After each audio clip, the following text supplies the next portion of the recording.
কুড়িগ্রামের ফুলবাড়িতে 4 পাওয়ালা কানি বকের সন্ধান পাওয়া গেছে। বকটির 2 পা স্বাভাবিক থাকলেও অন্য পা দুটি আকারে কিছুটা ছোট। 4 পাওয়ালা বকটিকে এক নজর দেখতে প্রতিদিন ভিড় করছেন উৎসুক জনতা। সম্প্রতি বকটি উদ্ধার করেছেন উপজেলার বড়ভিটা ইউনিয়নের বড়লই বালাটারি গ্রামের ক্ষুদ্র ব্যবসায়ী আব্দুর রশিদ। তিনি জানান, কয়েকদিন আগে গ্রামে হাড়ি পাতিল বিক্রি করতে গিয়ে রাস্তার পাশে পুকুরে বকটিকে ছটপট করতে দেখেন। পরে কৌশলে 4 পা কানি বকটিকে উদ্ধার করে বাড়িতে নিয়ে আসেন। এক বগার কেমন 4টে পাম হয়, তখন ওই ভাই সহ তখন বগাটা ধরলাম।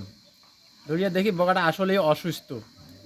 তখন বগাটা ধরিয়ে ওই এক বাজারের মধ্যে নিয়ে যাই। অনেক লোকজন জমা হলো, বিশ্বাস করে না কেউ, যারা দেখে তারাই কিন্তু বিশ্বাস। বগাটিকে আমি খাওয়ার জন্যে মনে করো মাছ ছোট ডারকিয়া দেই, পুঁটি দেই, বা চিংড়ি মাছ বড় হলেও কিন্তু খায়া ফেলায়। এইরকম মনে করো যেদিন মাছ না থাকে সেদিন আমি ব্যাং ধরি দেই। স্থানীয়রা জানান, 4 পাওয়ালা বক তারা এই প্রথম দেখেছেন। মানুষ প্রথমে শুনে অবিশ্বাস করলেও সামনাসামনি দেখে প্রত্যেকে অবাক হয়েছেন। এই বকটা দেখার জন্য অনেক দূর দূরান্ত থেকে লোক আসে। প্রতিদিন এই কি 50, 60, 100 জন পর্যন্ত আসে।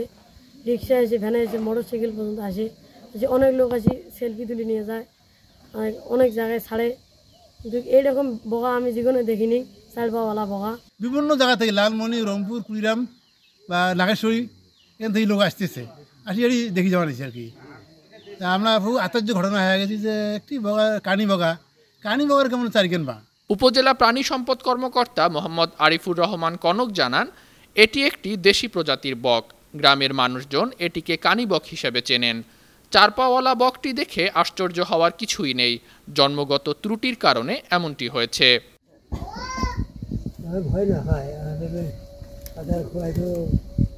News desk, Verna TV. প্রতিদিন দিবেছি।